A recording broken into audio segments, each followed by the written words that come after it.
ایک لڑکا جس کی عمر 21 سال ہے، بہت کم دوستوں کے ساتھ تعلق ہے، دوستوں میں زیادہ وقت گزارتا ہے، نصیحت اور کسی قسم کی انٹرفیئرنس برداشت نہیں کرتا اور سارا دن کمپیوٹر پر گیمز کھیلتا ہے۔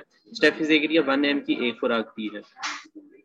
نہیں دیکھیں، یہ اسٹیفی سیگریا دی ہے، اسٹیفی سیگریا تو اس لیے دی کہ وہ کہنا شانا نہیں مانتا یا ضدی ہے، غصہ والا ہوگا، لیکن یہ سارے معاملات ایکچولی تربیت کے ہیں، یہ سب تربیت کے معاملات ہیں۔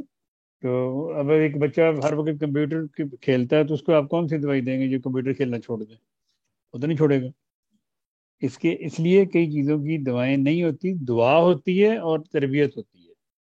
آپ اگر آہستہ آہستہ اس کی پیار سے تربیت کریں تو وہ ٹھیک ہو سکتا ہے، ورنہ تو دوائی تو کیا، وہ یہ بیماری تو نہیں نا کہ جس کو بیماری ہے اس کو دوائی دی جائے۔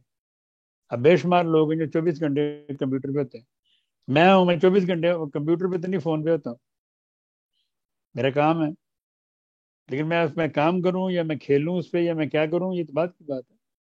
اس لیے یہ تو اس کو خود اس کی تربیت ایسی کرنی چاہیے کہ وہ سوچے کہ میں نے یہ، کہ میں غلط کر رہا ہوں، میں جو کر رہا ہوں اور مجھے یہ نہیں کرنا چاہیے۔ غصے کے لیے تو ایسے میں نے بے شمار دفعہ دعائیں بتائی ہیں۔ ٹھیک ہے، نیکسٹ۔